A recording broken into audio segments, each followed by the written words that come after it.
Welcome to the story of when one of the greatest NBA players of all time annoyed Shaquille O'Neal off so much that it led him to have his greatest ever performance. We went through the archives and looked at all the NBA clips, podcast interviews and highlights to bring you this story that is told by the NBA players involved on this day. And it proves why you never mess with Shaquille O'Neal. Now, if you enjoy videos just like this one, I'd really appreciate if you guys could hit that like button. It really supports the channel. Be sure to hit that subscribe button if you do enjoy videos like this and you want more. And I don't want to keep you guys waiting, but I will say all the video footage and credits are on the screen right now and linked below in the description. So be sure to check them out in their entireties. And I hope you guys enjoy the video. Shaquille O'Neal, the Diesel, maybe the most physically dominating man ever to play the game. And in 2000, he had one of the best years anyone has ever seen. He won the scoring title, he was the league MVP, he led the Lakers to the championship, and on his birthday, he dropped his career-high 61 points on the Clippers.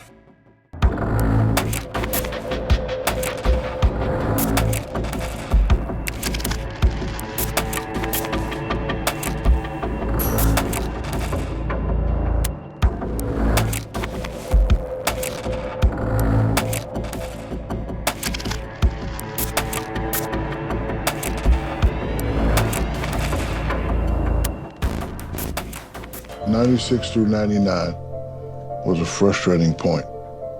For me, being one of the best bigs in the league and having that title of not winning one.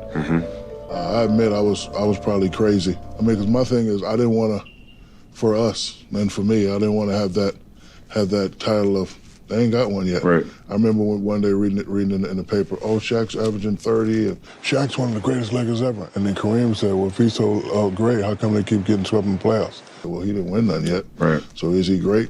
And that just kind of. Yeah. He said that you would never bring this right here to LA. It hurt, but that's Kareem.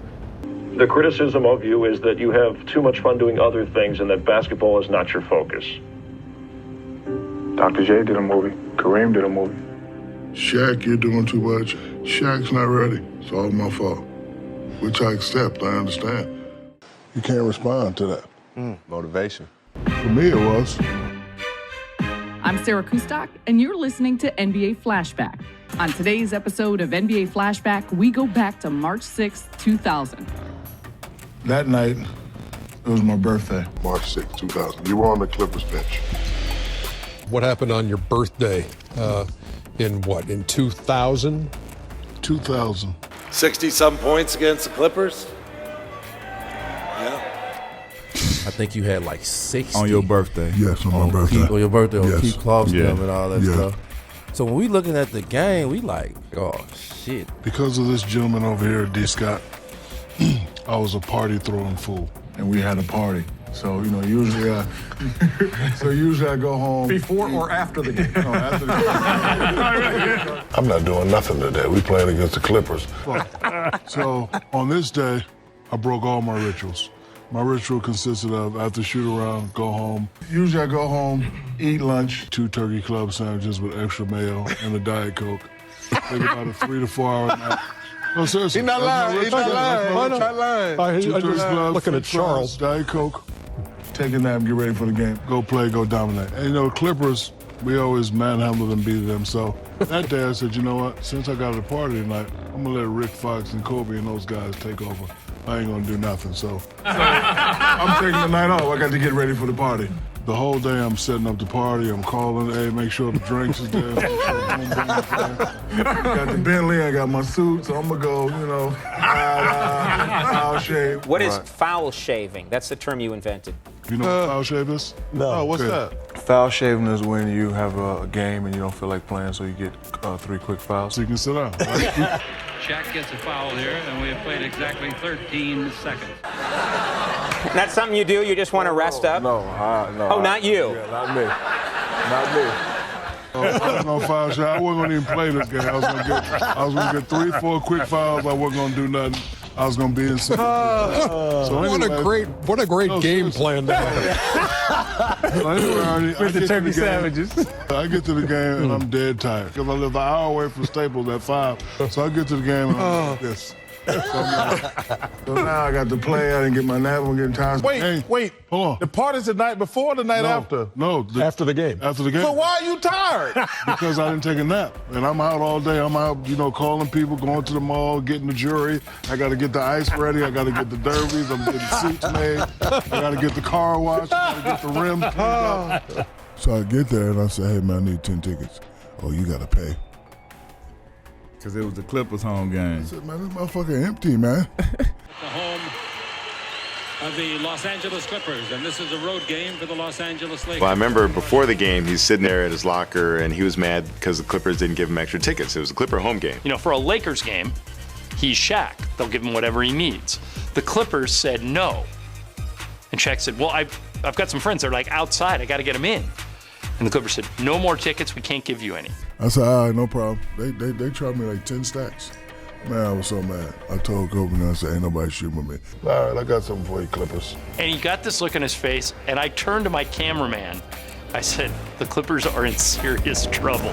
Talking about Shaquille O'Neal having a birthday today, and boy, I'll tell you, he's averaging 33 points and 18 rebounds against the Clippers this year. That includes a big game, 40 points and 19 boards on January 5th against the Clips. So he would love to have his birthday present being win number 16.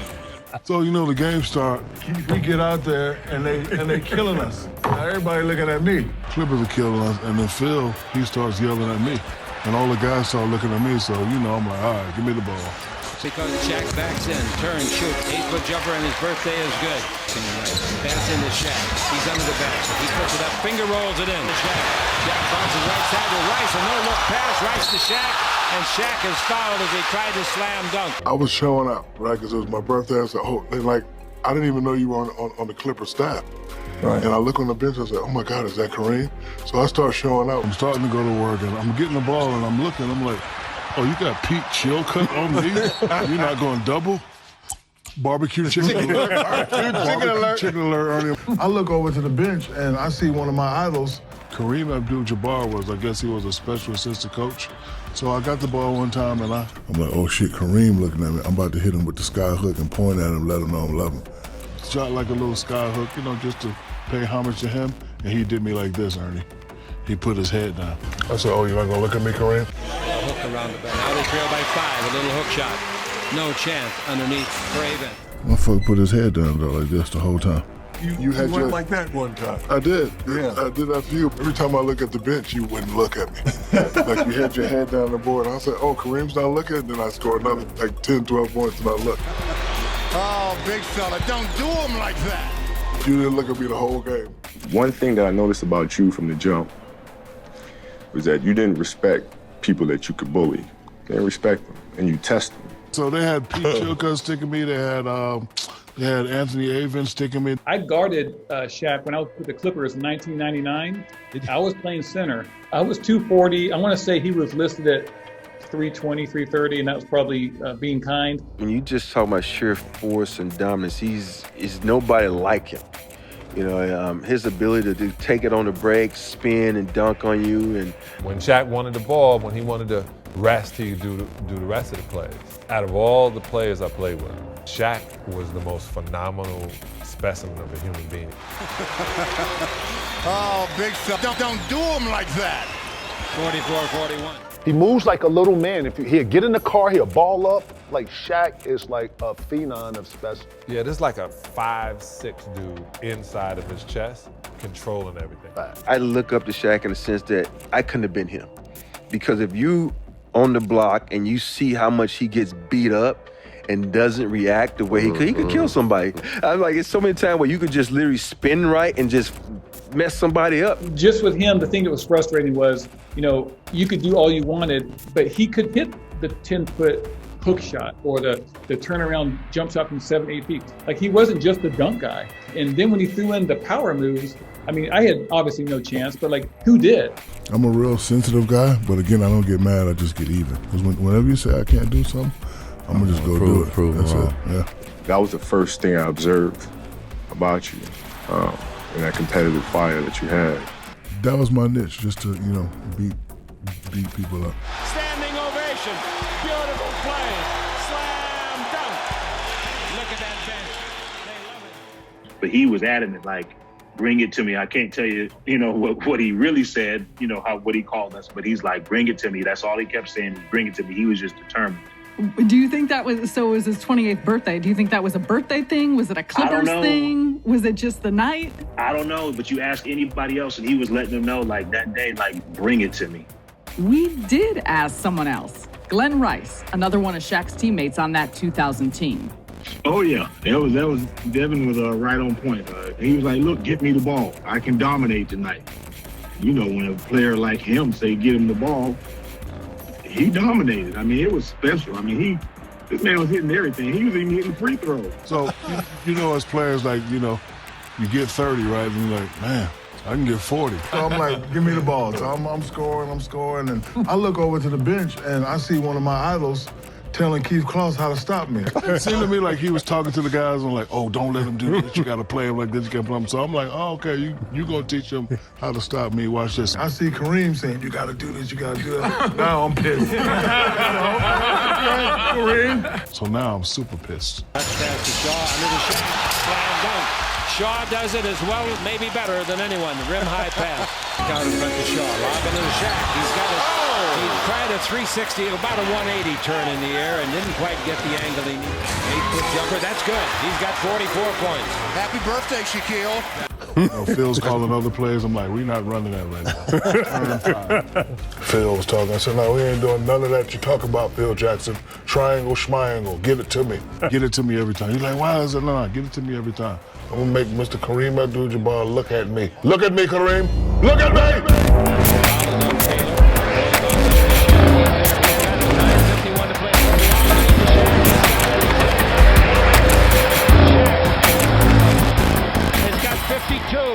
And then it all started making sense to me. That's how I see him play with that rage when it comes out. And that's how I see guys, when he plays, they back away from him because they're afraid of him. They're afraid of that confrontation, that physicality. His career high is 53.